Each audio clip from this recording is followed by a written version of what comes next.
Okay friends, कैसे हैं आप लोग। स्वागत है आप लोग का गुरुकुल पाठशाला जीके पर। राष्ट्रीय आंदोलन में आगे बढ़ते हुए आज का ये जो हमारा महत्वपूर्ण टॉपिक है वो क्या है, तो क्रांतिकारी आंदोलन। ठीक है, क्रांतिकारी आंदोलन। सबसे पहले जो है क्रांतिकारी आंदोलन का जो है भारत में दो मुख्य चरण दिखाई पड़ता है। प्रथम जो चरण है वह जो है वह 1915 तक चलता है। यानी प्रथम चरण जो है कब शुरुआत हुआ, इसको लेकर काफी ज्यादा विवाद है। एक मियो की जो हत्या की गई थी जेल में, कुछ लोग जो है वो वहां से मानते हैं, लेकिन अधिकांश लोग जो है प्रथम चरण को जो है महाराष्ट्र में जब प्लेग कमिश्नर मिस्टर रैंड और एमहर्स्ट की जब हत्या की गई थी वहां से मानते हैं। ठीक, तो इस कारण जो है 1915 तक इसका प्रथम चरण का जो है डेट पता नहीं चल पाता कब से प्रारंभ होता है। ठीक है, वहीं द्वितीय चरण जो है वह 1922 के पश्चात। हमने बताया था कि गांधी जी जो है वह 12 फरवरी 1922 को क्या करते हैं, तो असहयोग आंदोलन को वापस ले लेते हैं। ठीक है, वहीं से जो है युवाओं के मन में जो है वह काफी ज्यादा निराशा होती है और वो क्रांतिकारी गतिविधियों में जो है वह संलिप्त हो जाते हैं और वो जो है वह अब जो है हथियार सब के माध्यम से अंग्रेजों को मार कर अंग्रेज और भगाकर जो है वह आंदोलन का नेतृत्व करना प्रारंभ करते हैं। ठीक, तो 1922 से लेकर 1934 में जो सूर्य सेन की फांसी हुई थी वहां तक माना जाता है द्वितीय चरण। सबसे पहले आप लोग आइए प्रथम चरण। प्रथम चरण में मैंने क्या लिखा है, नरमपंथी व गरमपंथी दोनों ही विचारधाराओं से मोह भंग। यानी पहले प्रथम चरण के जो उदय का कारण है नरमपंथी। नरमपंथी के बारे में हमने बताया था कि जो आंदोलन ये सब नहीं करते हैं, मुख्य रूप से जो है अंग्रेजों के यहाँ पत्र लिखकर ये सब के माध्यम से जो है वह नरमपंथी जो है वह शुरुआती चरण में कांग्रेस का नेतृत्व करते हैं। बाद में जो है गरमपंथी आ जाता है। दोनों के बीच जो है सूरत का विभाजन होता है कब, 1907 में, जिसमें नरमपंथी गरमपंथी दोनों जो है वो अलग हो जाते हैं।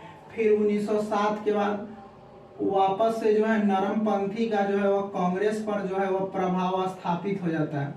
तो ये जो नरमपंथी गरमपंथी जो आ रहे हैं, कभी नरमपंथी आंदोलन का ज्यादा नेतृत्व कर रहा है, कभी गरमपंथी, बंगाल विभाजन में गरमपंथी, फिर 1907 के बाद नरमपंथी। ये जो नरमपंथी गरमपंथी जो है ये आंदोलन को मुख्य रूप से जो है वह संचालित नहीं कर पा रहे थे और ज्यादा कुछ सफलता भारतीयों को नहीं प्राप्त हो रही थी, जिसके कारण इन दोनों ही विचारधाराओं से लोगों को क्या हो गया, मोह भंग हो गया। ठीक, और कार्यक्रम और उद्देश्य, यानी क्रांतिकारी आंदोलन के प्रथम चरण है उसका कार्यक्रम और उद्देश्य क्या है, तो सबसे पहले कार्यक्रम में हथियार प्राप्त करना, यानी बम बनाना, पिस्तौल प्राप्त करना, बाहर यहाँ भी बनाना और साथ ही साथ बाहर से भी कुछ प्राप्त करना। ठीक, गुप्त समिति बनाना।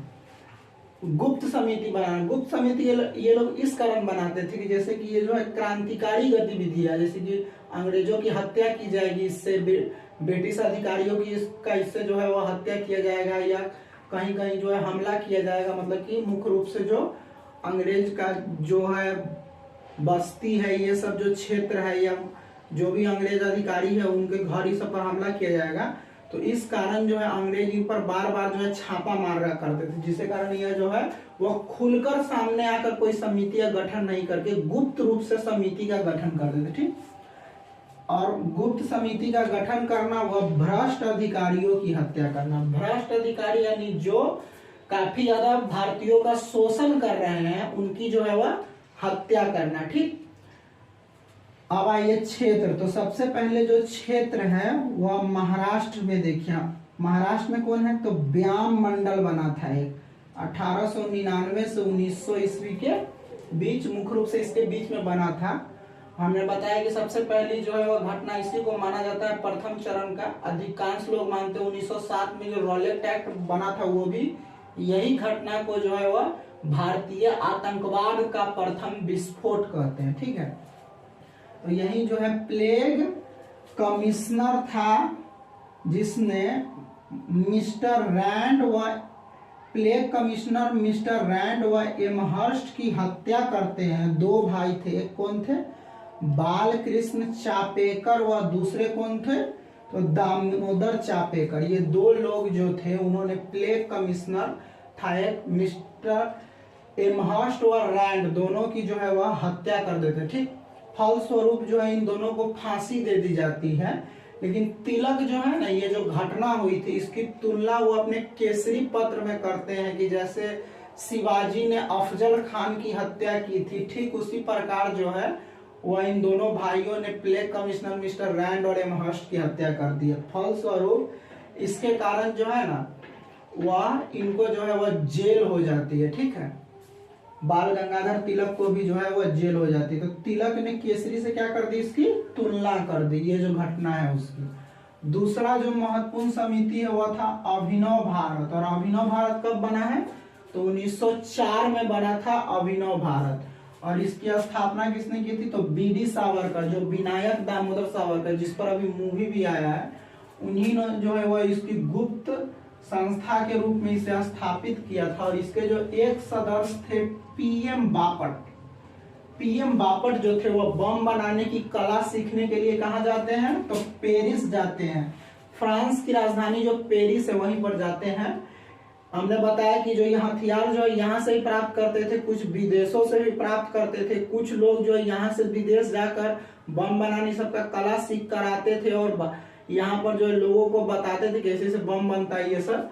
तो इसी में जो पीएम बापट बम बनाने की कला सीखने के लिए कहाँ गए, पेरिस। और एक बम मैनुअल नाम का पूरा एक पंपलेट निकाला, ठीक है, लिखा उन्होंने, जिसमें बताया कि बम ऐसे से बनता है, जिससे जो है जितने क्रांतिकारी गतिविधियों में जितने लोग जो है वह जुड़े हुए थे वह जो है वह इस काफी ज्यादा जो है वह हथियार सब बनाने में उनको सफलता मिली, ठीक। सबसे महत्वपूर्ण है कि 1909 में इसी के एक सदस्य थे अनंत लक्ष्मण करकरे, यानी अभिनव भारत के एक सदस्य थे, जिन्होंने नासिक के मजिस्ट्रेट जैक्सन की हत्या कर देती है, ठीक है। फलस्वरूप जो अनंत लक्ष्मण करकरे को जो है वो फांसी दे दी जाती है। और गणेश सावरकर जो बी.डी. सावरकर के भाई थे, ठीक है, उनको क्या कर देता है, आजीवन कारावास की जो है वह सजा दे दी जाती है। और साथ ही बी.डी. सावरकर को जो थे उस समय लंदन में थे और वहीं से उनको गिरफ्तार कर लिया जाता है और अंडमान व निकोबार जेल में जो है वो इनको सजा हो जाती है और इनको जो है आजीवन कारावास 2 बार आजीवन कारावास जो है वह बी.डी. सावरकर को जो है हो जाती है। फलस्वरूप जो बी.डी. सावरकर की यहाँ जो सजा होती है उसके बाद जो है ये अभिनव भारत धीरे धीरे जो है बिखर जाता है, ठीक है। फिर जो है बंगाल में, तो बंगाल में बना था एक अनुशीलन समिति 1907 में। और इसकी स्थापना किसने की थी, तो पी मित्रा व बी.सी. पाल। बी.सी. पाल यानी बिपिन चंद्र पाल। हमने बताया था कि लाल, बाल और पाल, ठीक है, ये तीनों जो है वह गर्मपंथी नेता थे। तो इसी के एक नेता थे बिपिन चंद्र पाल, जिन्होंने जो है वो अनुशीलन समिति की स्थापना की थी। और एक सहयोगी उसको कौन थे, तो पी मित्रा भी थे। इसके अन्य सदस्य में कौन हो जाएंगे, तो अरविंदो घोष। अरविंद घोष के बारे में आप लोग जानते हैं कि उनका पौंडीचेरी में जो उरोवेलो आश्रम है। साथ ही उनका जो भाई है अरविंदो घोष का बारिंद्र कुमार घोष और भूपेंद्र नाथ दत्त जो स्वामी विवेकानंद के भाई है। स्वामी विवेकानंद के बचपन का नाम क्या था, तो नरेंद्र नाथ दत्त, ठीक है। तो उन्हीं के भाई थे कौन, भूपेंद्र नाथ दत्त। और साथ ही जो स्वामी विवेकानंद की बहन थी सिस्टर निवेदिता, वो भी जो है वह इसी अनुशीलन समिति से जो है वह जुड़ी हुई थी, ठीक है। इसके जो एक सदस्य थे हेमचंद्र, जो बम बनाने की कला सीखने के लिए कहाँ गए हैं, रूस गए हैं। अभिनव भारत के एक सदस्य पीएम बापट बम बनाने की कला सीखने के लिए पेरिस गए।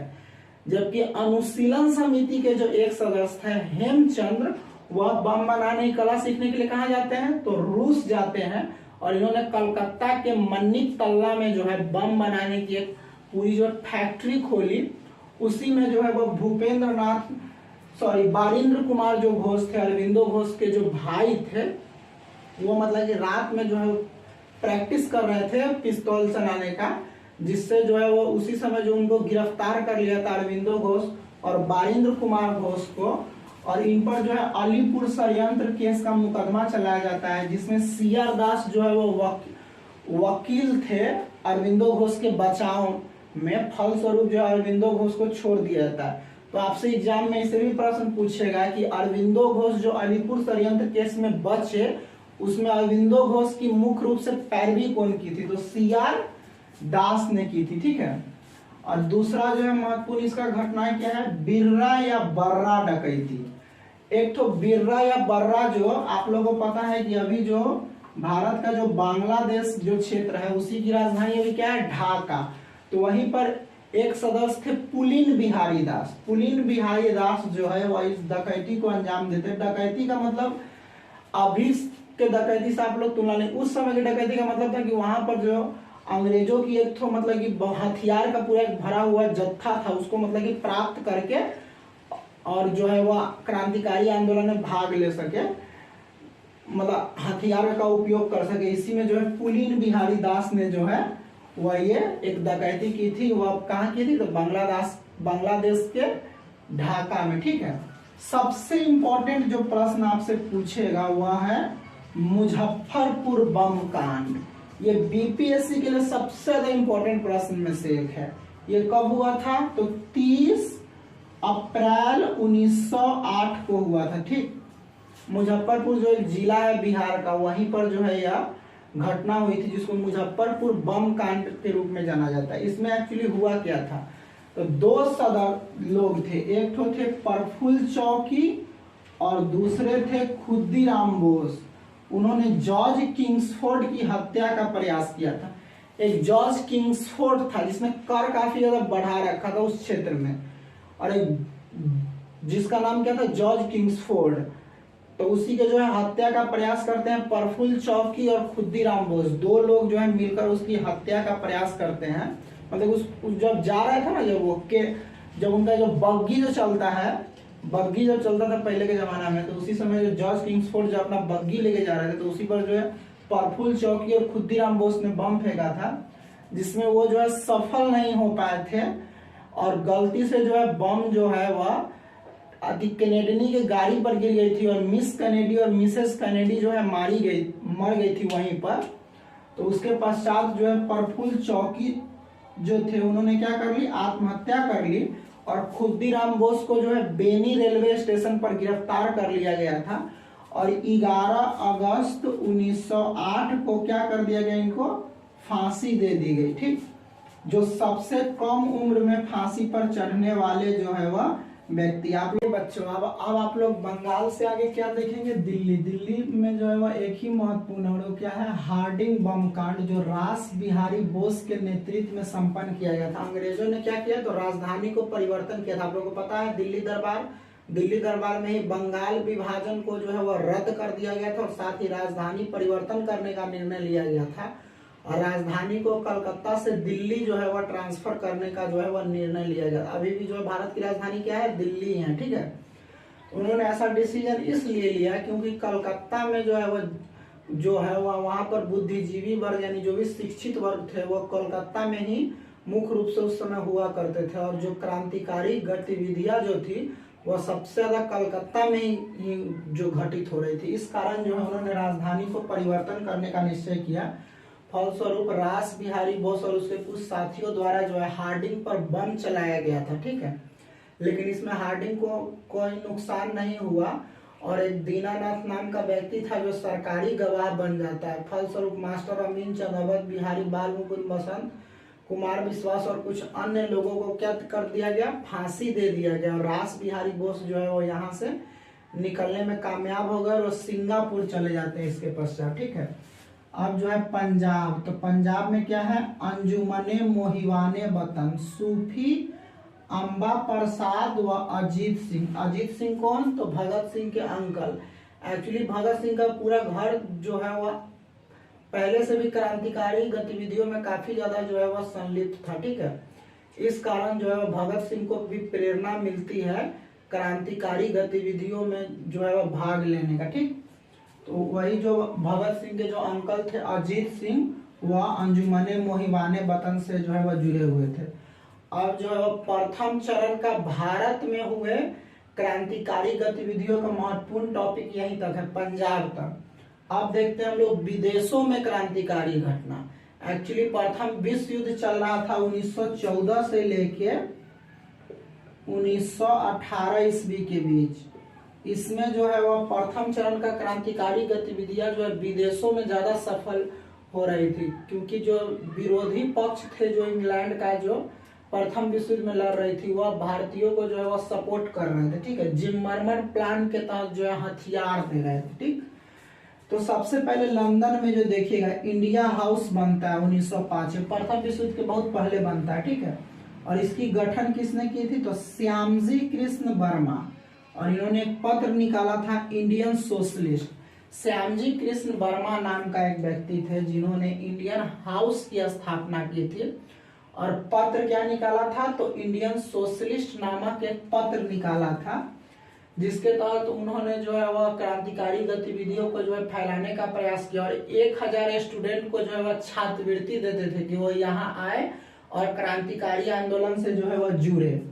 इसके जो अन्य सदस्य में कौन है? तो बीडी सावरकर, विनायक दामोदर सावरकर, हम बताए हैं कि लंदन से इनको गिरफ्तार किया गया। उसके बाद है लाला हरदयाल, जो आगे चलकर अमेरिका और कनाडा में सक्रिय बन जाते हैं।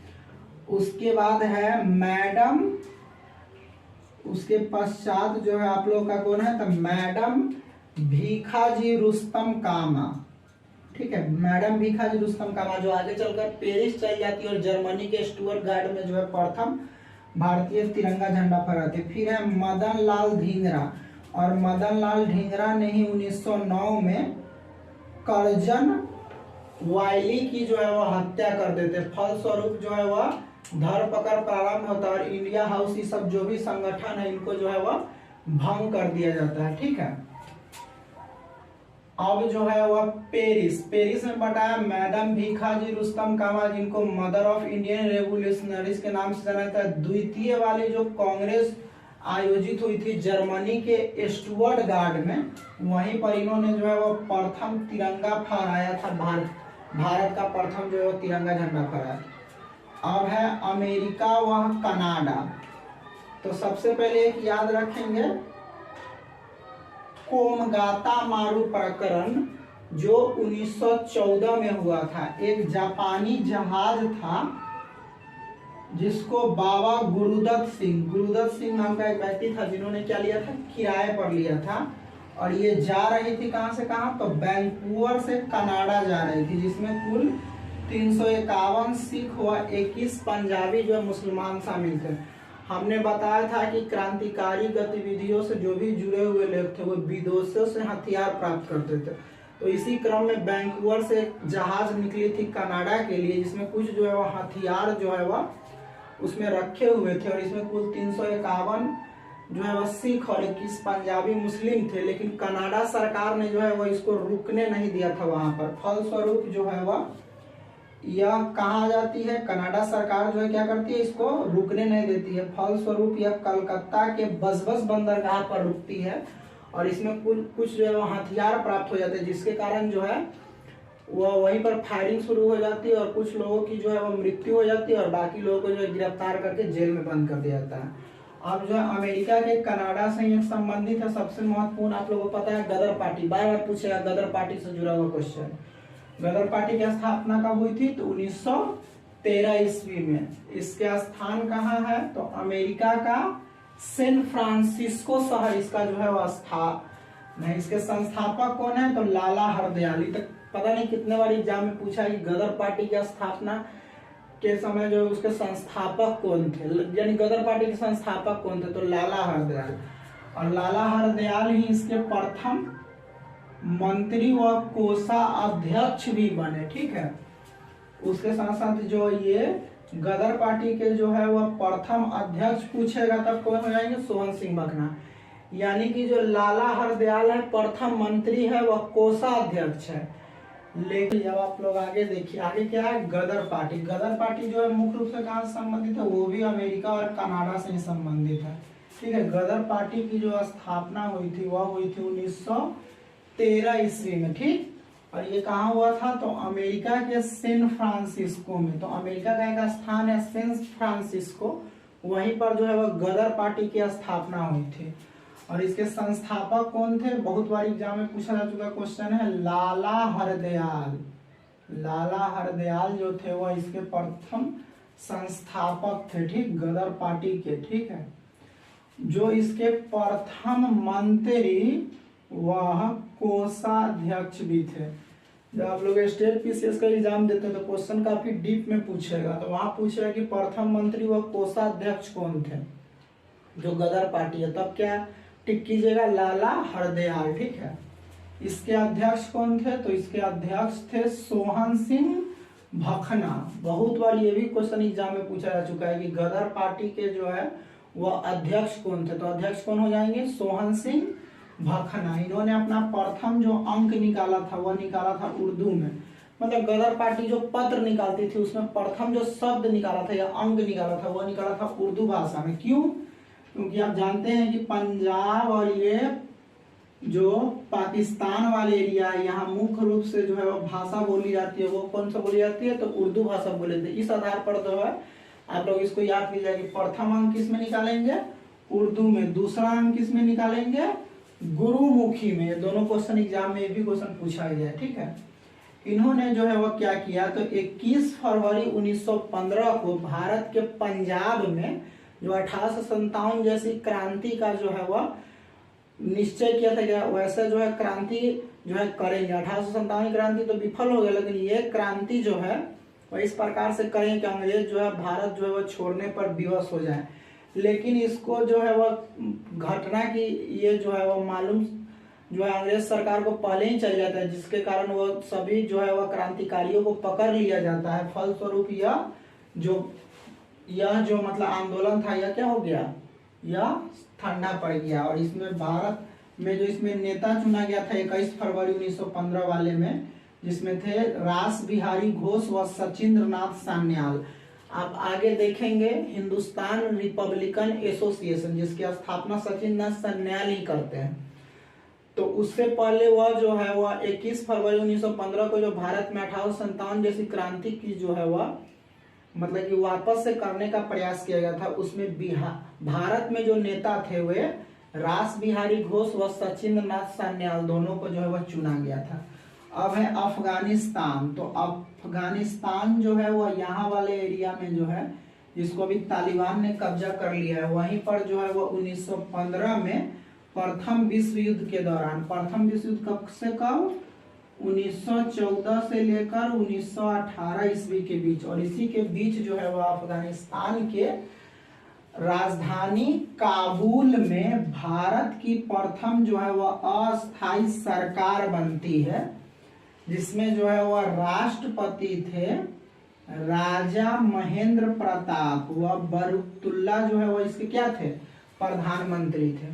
तो राजा महेंद्र प्रताप जो है वह इसके राष्ट्रपति थे और बरकतुल्ला जो थे वह इसके क्या थे, तो प्रधानमंत्री थे। और इस जो सरकार है वह इसको मान्यता भी मिल गई थी। और इसको मान्यता किसने किसने दी थी, तो जर्मनी व रूस दो जो देश है वह इस सरकार को जो है वह मान्यता भी दे दी थी, ठीक है।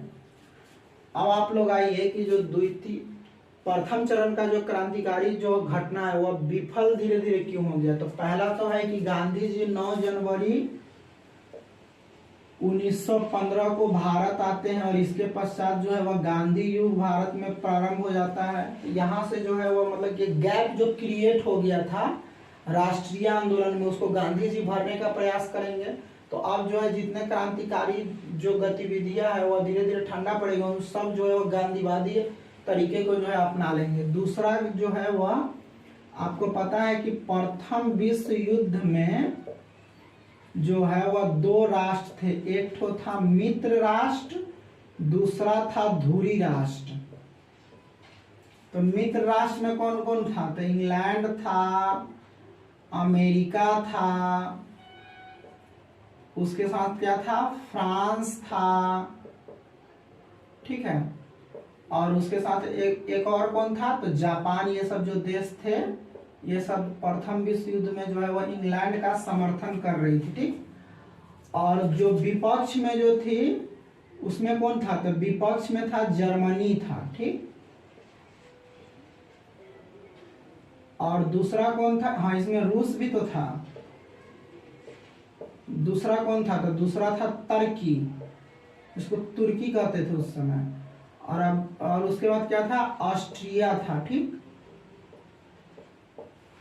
तो जो मतलब मित्र राष्ट्र जब जीतता है प्रथम विश्व युद्ध में, तो ये जो भी अमेरिका, फ्रांस, जापान, रूस, ये सब जो समर्थन कर रही थी प्रथम विश्व युद्ध में, क्रांतिकारी गतिविधियों को जो हथियार प्रदान कर रही थी, वह जो है मतलब उसका जो है कनेक्शन धीरे धीरे क्या हो जाएगा, अब जो हथियार प्रदान करने का इस पर दबाव बनाती है इंग्लैंड के, आप जो है भारतीय क्रांतिकारियों को आप हथियार नहीं देंगे। ठीक, प्रथम विश्व युद्ध में जब मित्र राष्ट्र पर जीत जाता है और धुरी राष्ट्र जब पराजित, धुरी राष्ट्र पर दबाव बनाती है इंग्लैंड की, आप जो भी मतलब कि भारतीय क्रांतिकारी जो भी गतिविधियां कर रहे हैं उसको आप हथियार ही सब प्रदान नहीं करेंगे और उनको अपने देश से जो है वो अलग रखेंगे। और साथ ही आप देख रहे हैं कि जो भी महत्वपूर्ण घटना हो रही है क्रांतिकारी, जैसे अमेरिका में हो रहा है, लंदन खुद उसके देश में हो रहा है, इंग्लैंड के देश में, और उसके साथ साथ जो है वह अन्य जो भी जैसे कि रूस भी थोड़ा मोड़ा समर्थन शुरू में कर रही थी, तो वो सब जो है वो इंग्लैंड के तरफ से ही लड़ी है प्रथम विश्व युद्ध में। तो जिसके कारण जो है वह इंग्लैंड के तरफ से जब लड़ी तो उन्होंने जितने अपने देश में जो क्रांतिकारी जो गतिविधियां हो रही थी उन सबको जो है दमन करने का प्रयास किया। तो इस कारण जो है वह जो प्रथम चरण के क्रांतिकारी गतिविधियों का धीरे धीरे क्या हो जाता है, पतन हो जाता है। ठीक, चलिए तो इतना जो है आप लोग का प्रथम चरण का क्रांतिकारी गतिविधियां, साथ में विदेशों में क्रांतिकारी गतिविधियां, दोनों इसमें आपका कवर हो गया। इस वीडियो को जो है वो आप देखने के पश्चात कॉपी लेकर नोट भी कर लेंगे और पूरा जो है वो याद भी कर लेंगे। ठीक, नेक्स्ट वीडियो में हम द्वितीय चरण के क्रांतिकारी गतिविधियां और उससे संबंधित जो है वो अन्य टॉपिक को भी देखने का प्रयास करेंगे। ठीक है, आपको अगर वीडियो पसंद आया हो तो वीडियो को लाइक करें, सब्सक्राइब करें और दोस्तों के साथ क्या कर देंगे, इसको शेयर कर देंगे। ठीक।